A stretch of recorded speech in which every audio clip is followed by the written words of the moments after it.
averted, binawi na ni Ombudsman Boy Remulla ang dapat sanang plano niyang ipa-enforce sa Senado ang isang 2016 dismissal order laban kay Senador Joel Villanueva. Alamin natin kung bakit sa agenda report ni Hannah T.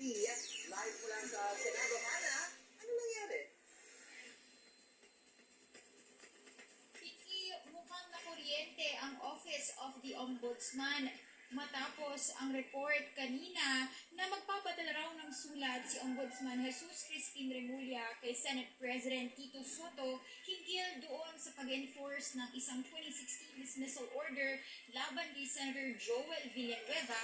Biglang lumitaw ang reversal ni dating Ombudsman Samuel Martires hinggil doon sa order noong 2019 pa. 2016 nang ilabas ang desisyon ni dating Ombudsman Conchita Carpio Morales na nagpapadismiss kay Villanueva at perpetual disqualification niya from public office. Ito ay kaugnay sa di umano'y misuse of 10 million pork barrel funds ng senador noong 2008 nung siya pa ay kongresista at si Bac Party List Representative. Iniutos noon ang dismissal ng senador at perpetual disqualification niya nga from holding public office. Ilan sa findings, may administrative liability siya for grave misconduct at serious dishonesty. Inirekomenda rin noon ng Ombudsman ang pagsasampa ng criminal charges laban kay Villanueva, kabilang ang paglabag sa Anti-Graft and Corrupt Practices Act, malversation of public funds at malversation through falsification of public documents. Ang mga pondo ay di umano'y idinaan sa isang kaduda-dudang NGO pa-agri-based livelihood projects sa Compostela Valley, pero walang nahanap na project monitoring at lehitimong beneficiaries ng nasabing NGO. Kaya lang matapos ilahad ni Remulla ang nasabing balak na paghiling sa Senado tungkol sa dismissal ni Villanueva, inilahad niyang meron ng naging dismissal si dating Ombudsman Samuel Martires tungkol dito. You're surprised by the decision. Lumabas lang siya nung sinabi ko nagkakaroon ang ombudsman dyan.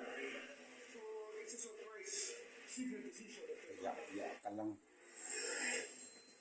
Ang desisyon ay pag-grant sa naging apela ni Villanueva noon, thereby reversing the decision of Ombudsman Carpio Morales. Sa madaling salita, 2019 pa lang o 6 years ago, dismissed na palang utos para paalisin si Villanueva sa pwesto.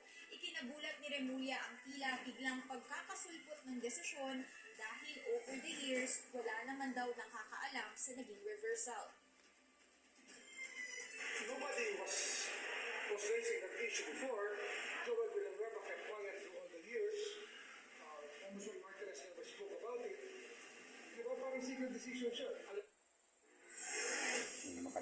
Sa desisyon ni Martires, granted ang apela ni Villanueva dahil daw sa kakulangan sa ebidensya dahil nakasaad umano sa order na buhay party list ang nagkapitaf o pork barrel funded project, hindi naman ang sibak party list. Iba rin daw ang pirma sa dokumentong ginamit ng Ombudsman sa standard signature ni Villanueva.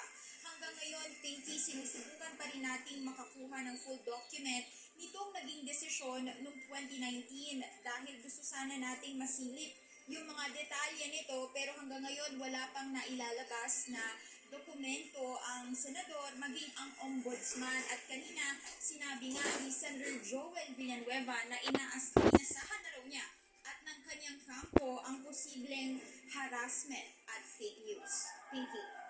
Hannah, so, posible kayang may nangyaring sagwatan kasi hindi naman pala alam umano na sino man na nagkaroon na ng desisyon si dating Ombudsman Martires. Hindi ba sinabi ni Ombudsman Boy Remulla na tila walang may alam at nanahimik daw si Senator Joel Villanueva about it?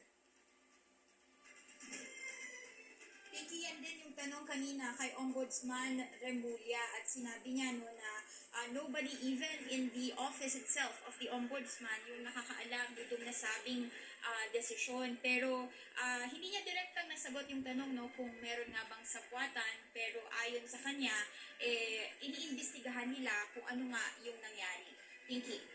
Okay, so dahil sa confusion o development na yan, meron ba silang plano na mag-conduct ng internal investigation sa Office of the Ombudsman?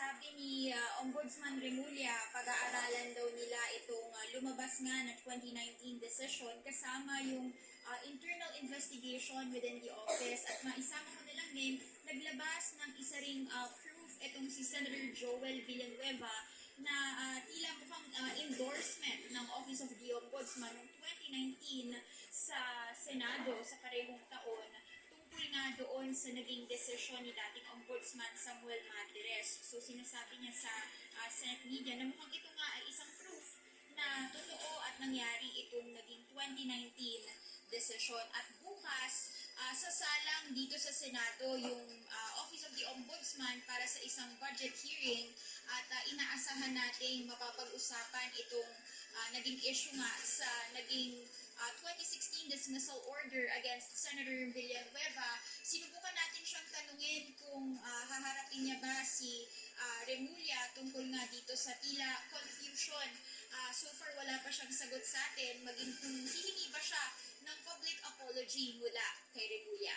Balik sa'yo, Pinky. Okay, so Hana, merong pinadala, tama ba, si Senator Joel Villanueva sa inyo, sa mga reporters ng dokumento, or certification rather, mula sa Office of the Ombudsman, di ba pati sa Sandigan Bayan na wala siyang pending na kaso, parang to that effect, at cleared siya dito sa nangyari sa utos ni dating Ombudsman Conchita Carpio Morales noong 2016. Tama, Pinky. Isa yun. Actually, those are two documents. Yung isa ay galing sa Office of the Ombudsman. Yung isa naman ay Sandigan Bayan to prove daw na wala siyang pending admin or criminal charges or cases before the body.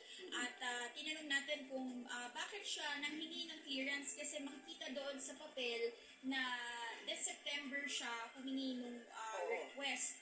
Sabi niya, yun daw ay para ma-clarify yung mga balita ng tila fake news peddlers daw sa paligid niya. Kaya nga rin niya nabanggit na inasahan na raw nila ang tila harassment at fake news na lalabas laban daw sa kanya. Pinky. Maraming salamat, Hannah P. Nag-uula